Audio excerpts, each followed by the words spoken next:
Amiga, do you ever feel caught between two worlds? You cherish your cultural background, but sometimes it clashes with the realities of raising a family in modern America. You might feel pressured to fulfill traditional expectations, yet you crave a life that allows you to be your true, authentic self. If you're a Latina mom nodding your head right now, I see you and I get it. Balanced Motherhood is more than your average mommy coaching program. It's a supportive comunidad designed specifically for you. I understand the unique challenges you face navigating between generations and culturas while forging your own path as a mama. Stop feeling like you have to choose between your roots and your future. Balanced Motherhood empowers you to create a life that celebrates your heritage, embraces your motherhood journey, and prioritizes your own happiness. Spots are limited. Don't miss out on this opportunity to connect with a supportive community and create a more balanced life.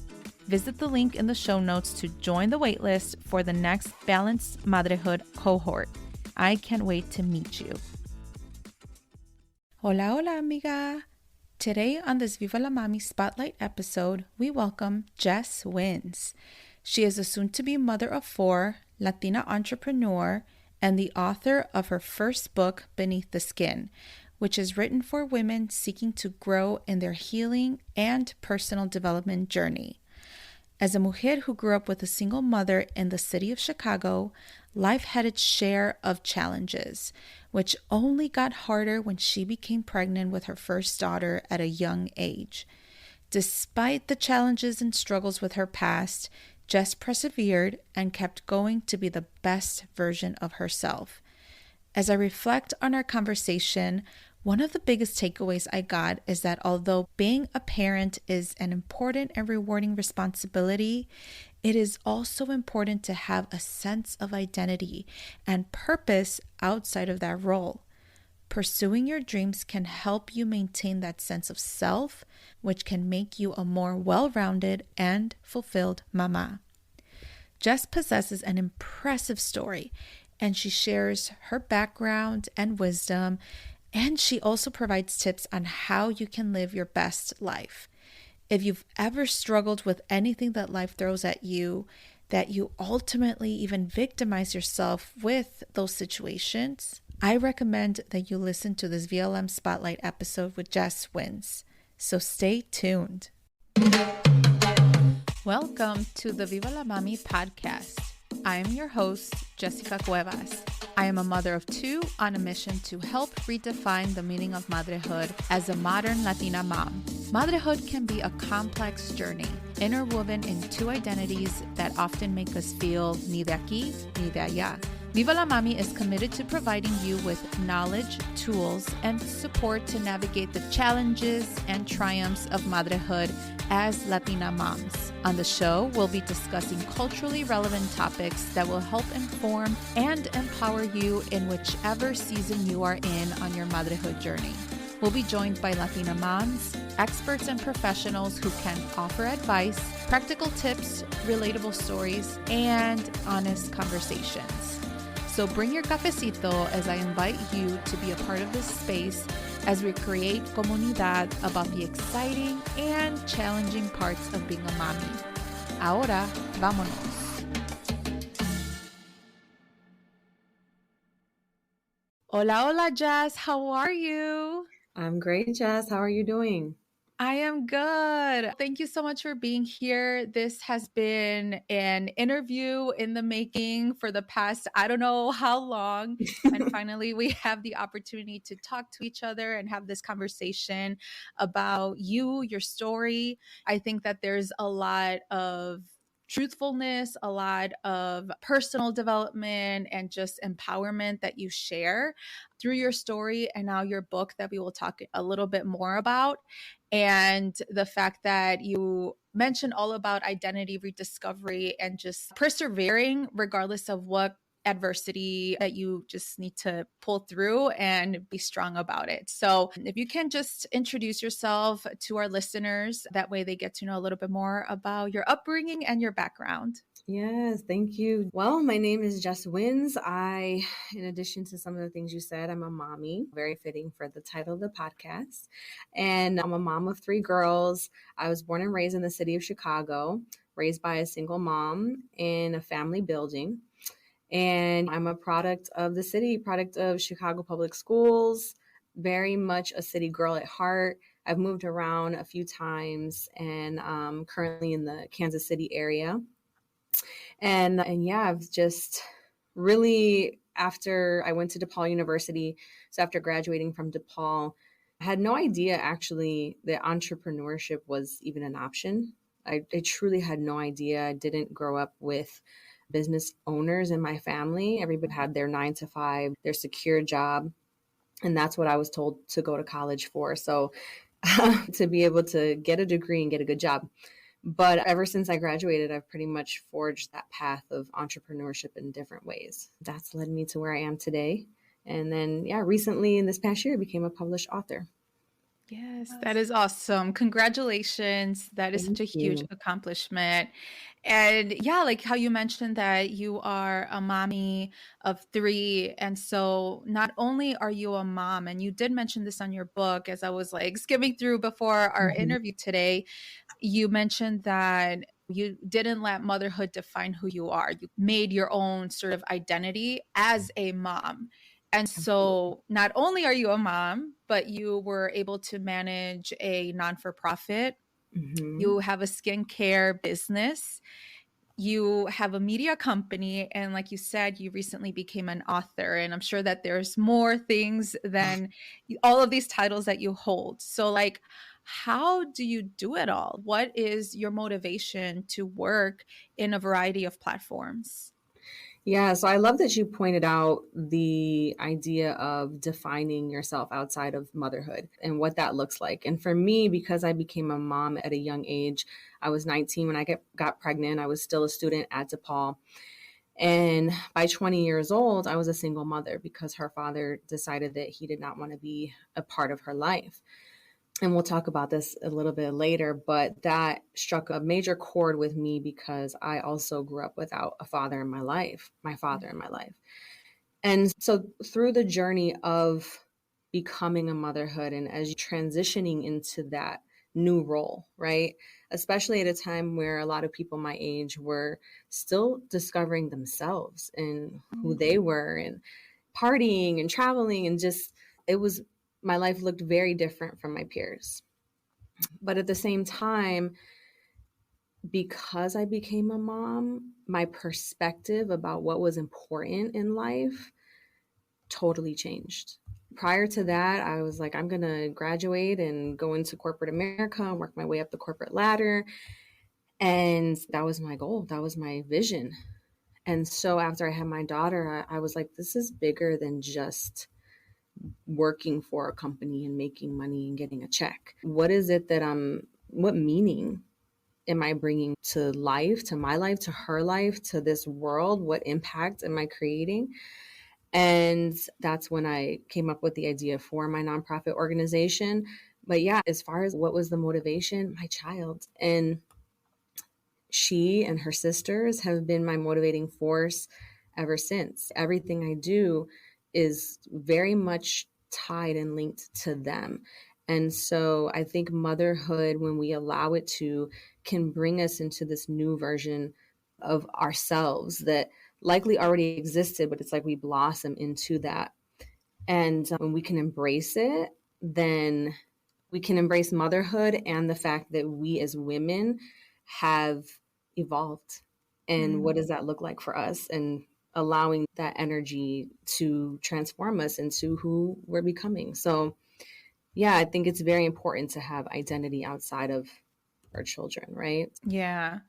Yeah, and I love that because I struggled with my identity as a new mom. And at first, I was so career focused. I wanted to climb up the ladder, if you will, with my background in college access work. And once I became a mom, I'm like, oh my gosh, like my perspective, my viewpoint completely changed. And that's something that I have shared in previous episodes how the main focus was me being a mom, and that was my identity.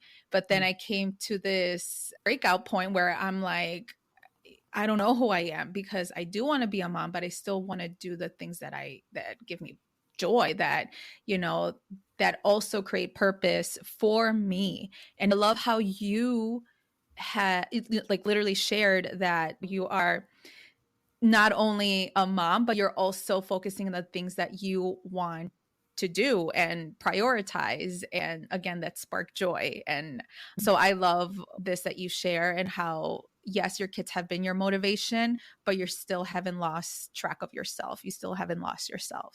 Yeah. And another way that I see it is that it's also very selfless, because our children need to see us in our joy and in our passion and doing the things that we love to do. And so when we see it as a gift for them, where they get to see mommy is pursuing her dreams, and she's pursuing her passion, and she's actually out here being fulfilled in her life outside of just being mom to us, that gives them permission to do the same. And the way I view it is like, that's one of the most selfless things that we can do, because one day they're going to be adults and they're going to need to have the example, and we are that example for them. Absolutely. I love it. Thank you so much for sharing that. And really, as far as with your book that you recently wrote, it's called Beneath the Skin. And so, what inspired you to write your book? Yes. So, as women, as moms, I think we all come to points in our lives where we are struggling and we're challenged, and we're faced with whatever it is that our life circumstances that lead us to believe it's an illusion, it's not real, but it leads us to believe that for some reason we may not be able to get past that or through that, or our circumstances are defining who we are now. Because I had my daughter at a young age, I could have allowed the thoughts of people that were closest to me, family, etc., that assumed I would not be successful now because I'm having a child. And I think that no matter what our age, it's something about being a woman and being able to even have a baby. It's like, no matter what, we get this mom shame that gets thrown at us. And so for me, when I had my daughter, the overwhelming sadness that I felt the day that I brought her home from the hospital, and I called her biological father on the phone, and I told him that I had given birth and she was here, and he basically told me that he didn't want me to call him again. I remember holding her little feet in my hand and looking at her and just being in tears, sobbing, not because of me, but because I had recreated the same situation that I grew up in for my own daughter. And now she would not have a father in her life. And it just broke my heart, because I felt like she did not deserve that. That wasn't fair to her, and it was my responsibility. So instead of becoming a victim of my circumstances at that time, which I very well could have, and many would say, you have the right, you have the right to be upset and be angry and feel victimized in that situation because you were abandoned or you were left. But I was also responsible for my choices that led up to that moment in time. And my situation was my situation and no one else's. And there was no one else that was going to get me out of the position that I was in of now being a single mother. So I think that it's very challenging to navigate those times when we're in them. But when we can stand back and see that in every situation, there is gold, there is a lesson to be learned. And when we take ownership and responsibility for our lives and know that we are in the driver's seat of our lives, it is such an empowering feeling and experience to be able to move forward from there and create something new and different if you don't like what you've created up until that point. And so that is the theme of this book, right? Because we all have those challenges. And how we can alchemize and transmute the pain and the sadness and the hurt that we experience, whether it's from childhood or relationships or just living life, and using that to strengthen us and to the fortitude that we can experience from extracting the lesson and the gold from those challenges. We can create magic in our lives. And I think we all have the potential for that. And we are magic. We're divine human beings. So that is really premise of this book and how to do that. And I share the ways in which I learned how to make that happen from some of my greatest challenges and struggles in life with the reader. Right. Yeah, I love this because I often think about myself, but definitely the women that I look up to. They are such strong willed women. That's how they are perceived from the outside. But Mm. from the inside, I know that they have had their challenges and they perhaps have this limited mindset where they weren't able to move on or do more when they have the full capacity and capability of doing so. And they do end up victimizing themselves. But I know that they have so much more to offer, so much more to do.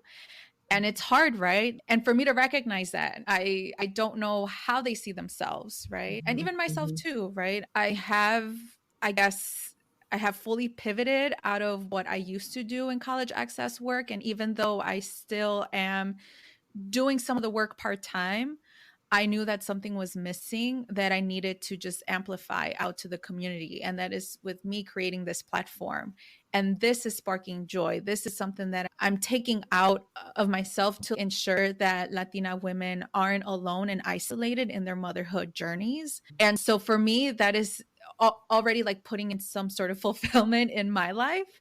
But yeah, like you in your book, like you talk about how you overcame adversity from growing up without a father and how you were yearning for closure, and also how you raised a daughter without a father. And then like you provide tips and sharing how, readers can really empower themselves and feel empowered on how they can become the best version of themselves. And so, what are some of the major takeaways that women can take based off of what you share in your book? Yeah, so I would say the biggest one would be to the power of self reflection, the power of going inward and understanding that we have all the answers that we require. It's a matter of getting intimate with ourselves, getting quiet with ourselves, and tapping in. And it's easy to downward spiral. Like that can be easier at times than lifting ourselves up and being in the energy of joy and happiness. And because we look outside of ourselves for that. Most people do. And that's why I also talk about this in the book, the excessive consumption of society and how we are constantly bombarded with messages to buy this or take this, go here, do that. It's everything outside of us that's somehow going to bring us the fulfillment that we so deeply desire, because there's voids within all of us that we seek to fulfill. And when we can truly tap in and understand what those are and do the reflection and do the work, there is a free workbook download that I provide for the reader to be able to do in tandem with reading the book. And you don't have to, but if you want to take that next step, if you want to have that reflection piece available for yourself, I think it's so important, because that's how we level up. And when we can do that, and when we can start to see the lessons, like I said, the gold that is in every experience in our lives, even some of the worst. And those are typically where you're getting the greatest lessons from. When you're like on the floor, feeling like, why am I even here? What is this all for? It doesn't make any sense. That's where you have, and I just got chills, that's where you're going to extract the major gems in your life that you can use, not just for yourself, but to support and to help others in their journey. Because we're not just here for our own personal journeys, especially as moms, as women. People come to us and gravitate towards us for our wisdom and our knowledge. So if you can do that, oh my gosh, you can make such a major difference no matter what you're doing, no matter what your Yes. career, your passion, your mission, you have the power to make a huge difference in your life, but it starts with you. Yes. Oh, I love this. And honestly, just two of my most common mottos, and I often tell even my husband, is the first one is don't take poor decisions as regrets, take them as a life learning experience because we are all lifelong learners. It just doesn't end when you are physically in school or whatever. Like, we are lifelong learners. And then my other motto is, how do you want to be remembered? And we don't have to have these awards or recognition, all these like accolades. We don't need to be known in this world. We just, as long as we make a difference, whether if it's with our family, in our community, or if we go beyond, that is fine. But we have to think about, how do we want to be remembered? And I love how you mentioned that, because that literally spoke to what I always say.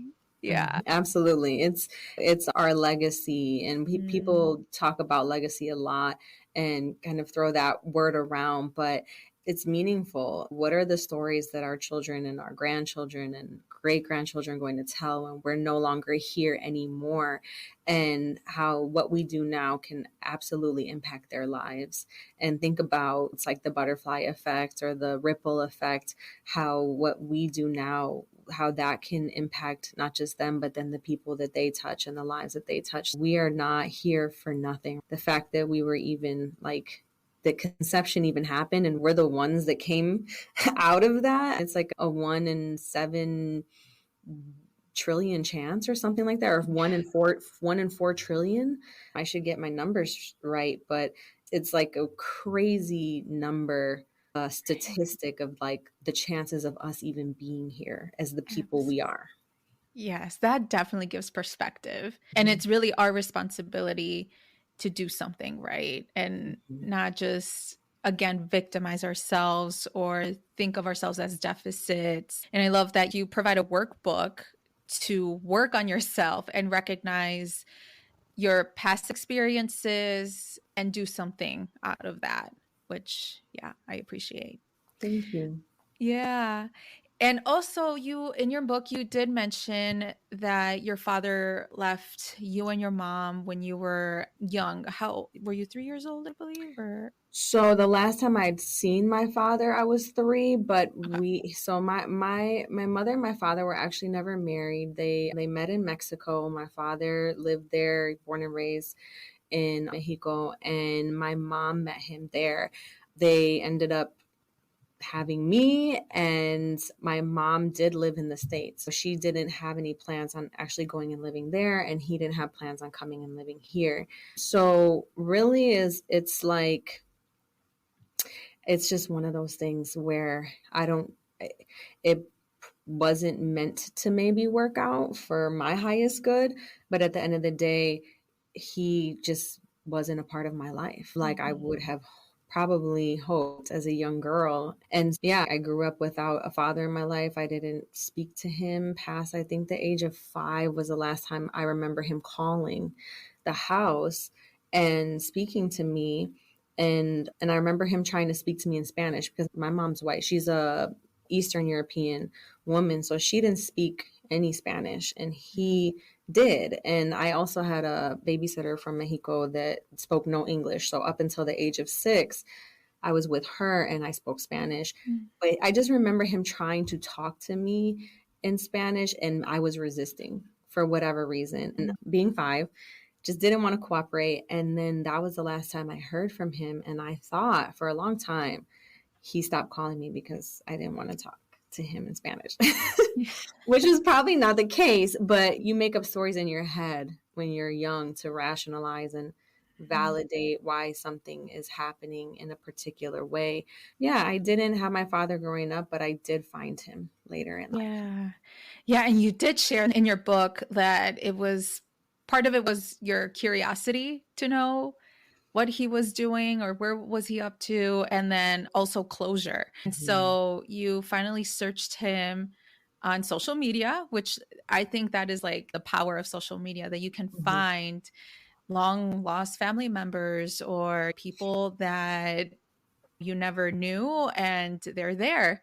And so it wasn't until you finally met him in Cancun, out of all places. Yeah. It wasn't even a date that was planned for or nothing. No. Like how you mentioned, it was serendipitous. And I found that, whoa, what? You finally met him after so many years of not seeing him. So can you tell us a little bit more about what you learned from that Yes. encounter, and how have you grown personally from that moment?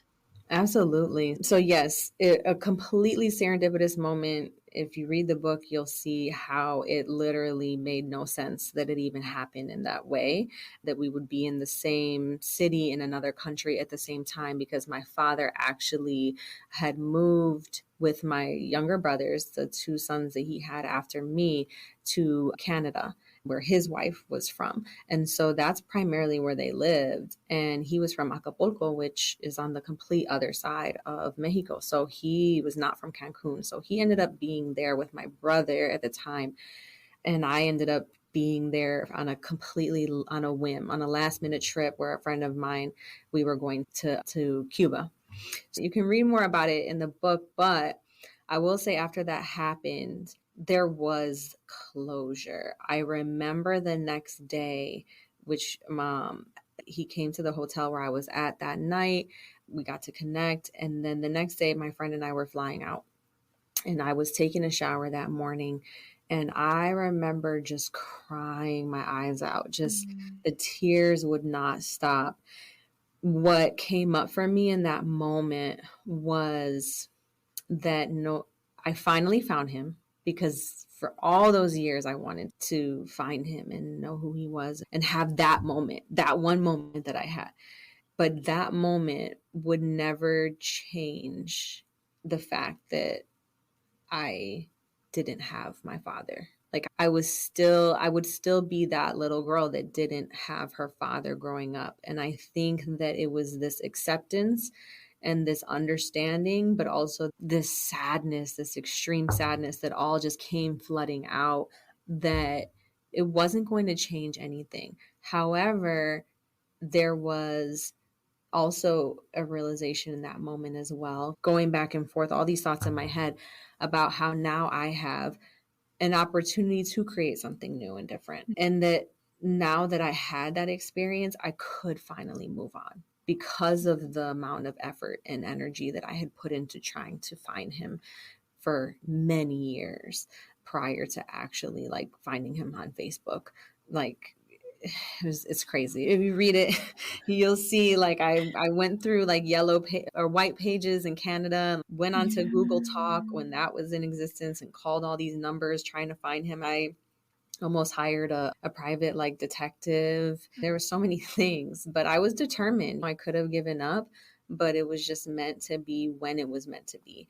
And yeah, from that point on, I was definitely a different woman, and had a very profound acceptance of the situation. And are you still connected with him and like your brothers? Yeah, so this past year, my oldest brother and he's 2 years younger than me, but we have the same birthday, Oh, which is so random. yeah. November 26th, but 2 years apart. So we have the same birthday. We never got a chance to celebrate our birthdays together. I just turned 38, he just turned 36. And I said, I'm going to come to Mexico because they have a house there now. And we get to celebrate our birthdays for the first time in our lives. So So fun. yeah, I was there and I stayed for a month. I grew up an only child, so my brother just had his first daughter like a year and a half ago, and I was like, I get to have a niece. Because I didn't think I would ever have nieces or nephews. And so it was very special. And I got to spend time with my father and both of my brothers. So yeah, I talk to them now more regularly, and I'm going to possibly, if my passport comes in on time, anyone who has connections to the passport agency, I need my passport. It's expedited, but I plan on going to Canada for my niece's baptism as well. So yeah, I finally Nice. have a relationship with the family that I didn't know. Yeah. I'm sure that things completely shifted in your own identity as well. And you knew that you had your father. You knew that you have known of him, that you've seen him when you were little. But between that time, like so much happened, right? He Yes. was a grandfather by that time.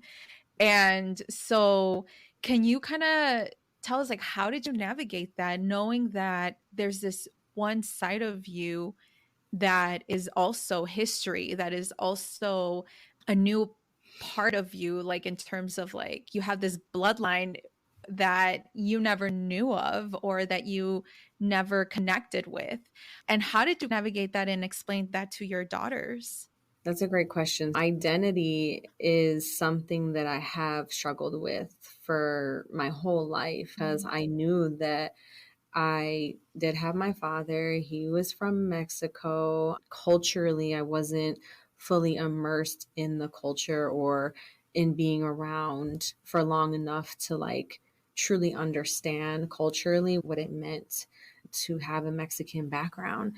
And my mom's side of the family, that wasn't anything that they knew about either. I remember saying when I was like, I think I was like 8 years old, and I said to one of my family members, I'm half Mexican. And my family member was like, no, you're not. Your mom's raising you. So you're what we are. Mm.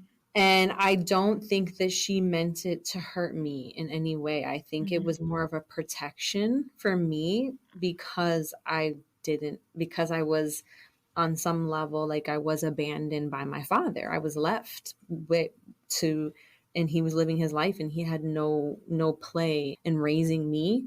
And so my family was like protective in that sense. But what that did to me was made me think, okay, I guess I like, can I actually claim this?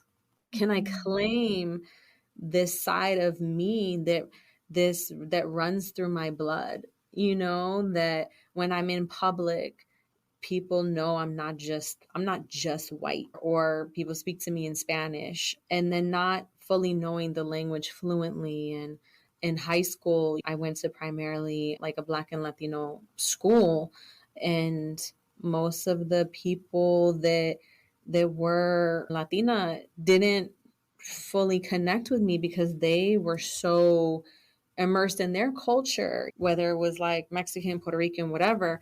But I didn't speak the language. I had no understanding. So it's like they just didn't want to have anything to do with me, which was Mm. okay too, because I felt like I understood at that point. Like I felt different. I didn't feel like I had that connection, but it definitely has played into my life in many ways of who am I? Like, how do I get to refer to myself? I remember when I started my business 7 years ago, my company, Ari Rose, a friend of mine who is Latina was like, you're a Latino owned business.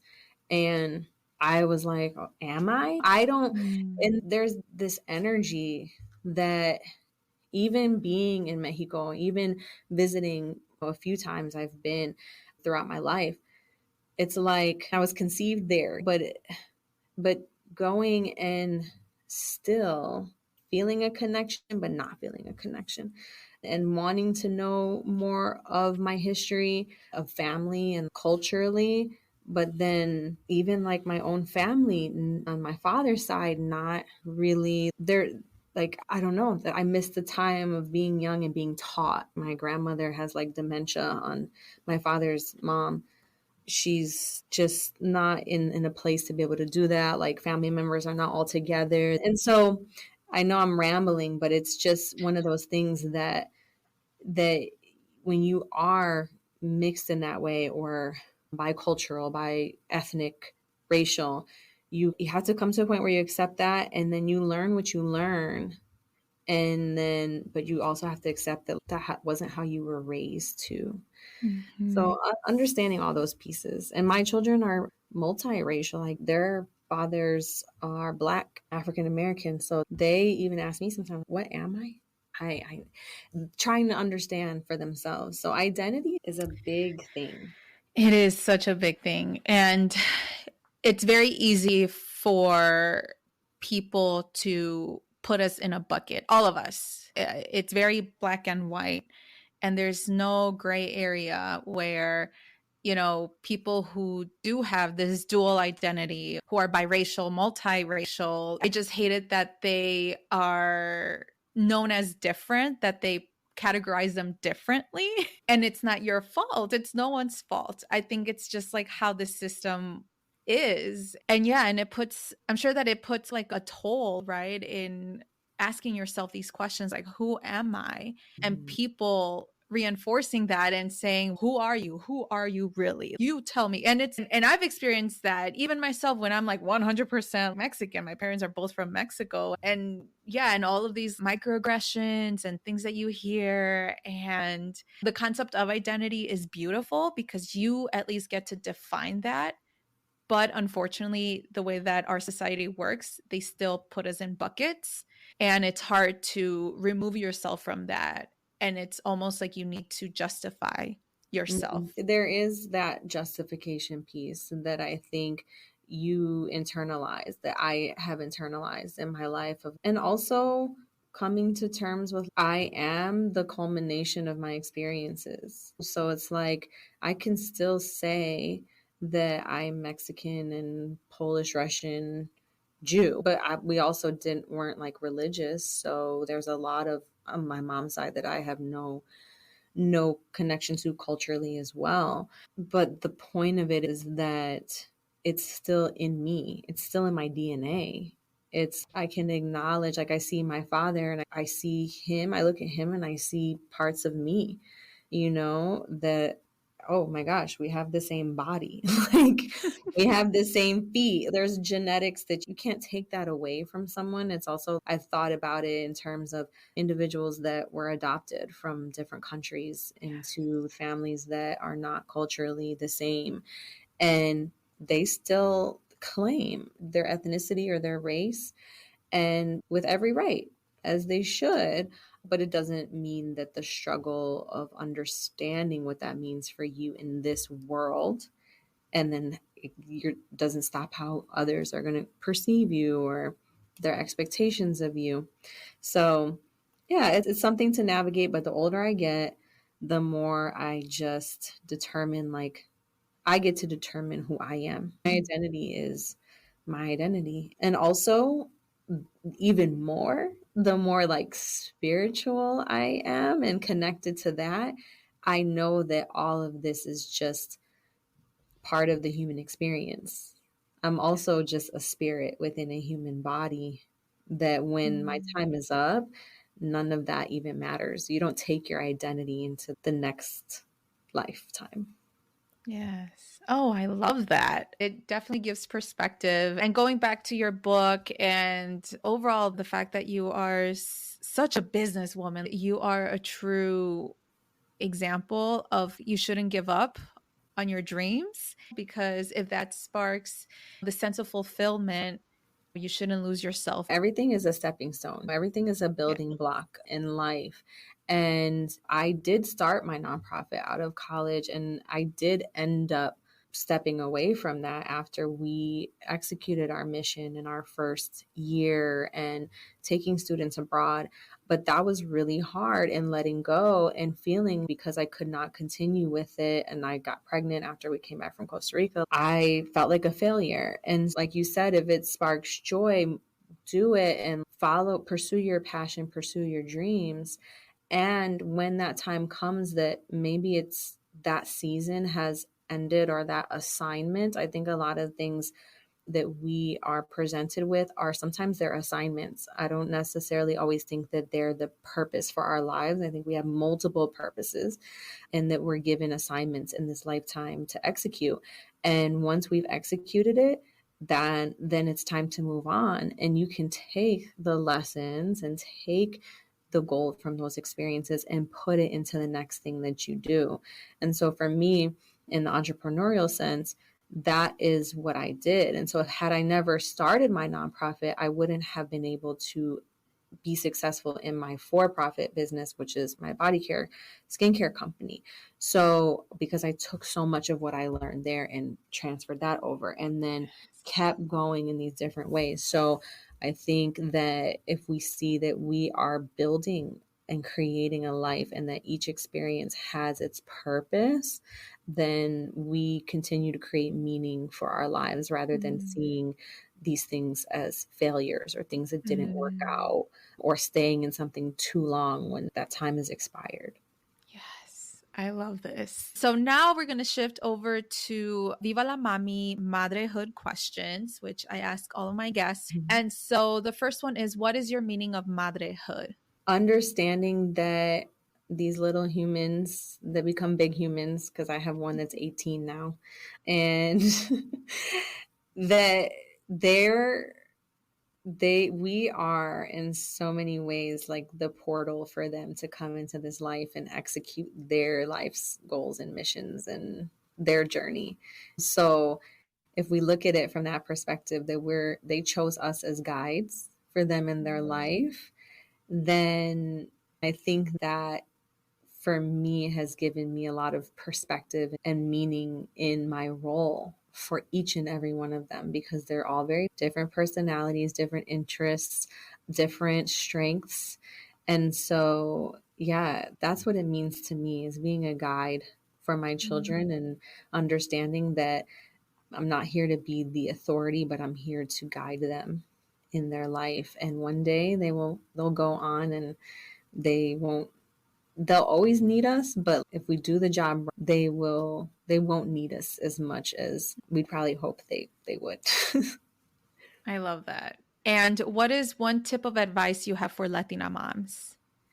I think this goes for all moms, but truly to take the time, the necessary time for yourself, for your personal growth and evolution, because we are not just mommies. We are women, we are spirits, we're souls, and we are here for our own purpose, for our own reasons outside of motherhood or wifehood or whatever other roles we're playing. And so don't forget about you.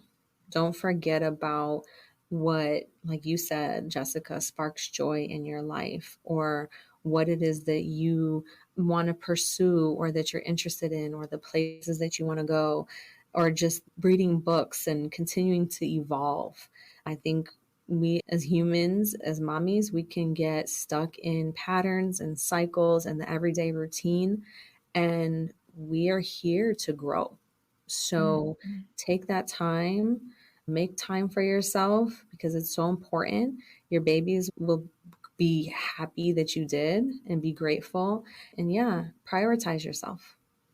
Yes, I love it. Where can people follow you? Where can people buy your book? Yes, I can be found on social media. Instagram, it's the Jess Winns, so THE Jess, and then Wins, double NS.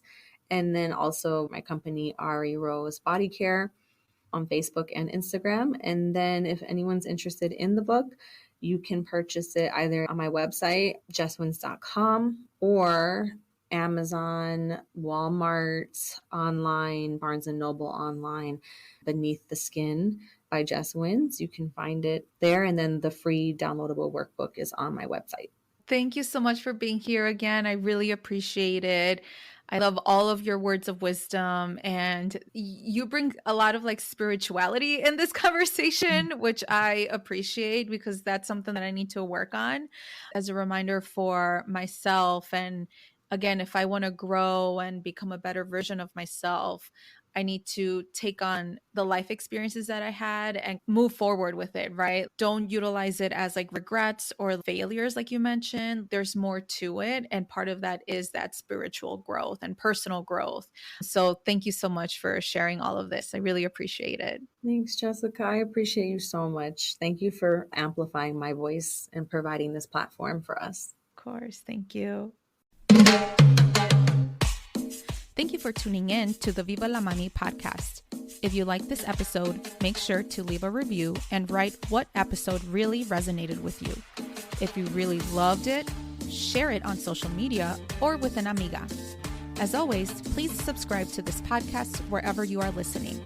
Make sure to follow me at Viva la Mami on Instagram or visit vivalamami.com. Please note the information shared in this podcast is for educational purposes only and should not be replaced by your healthcare provider nor taken as professional advice.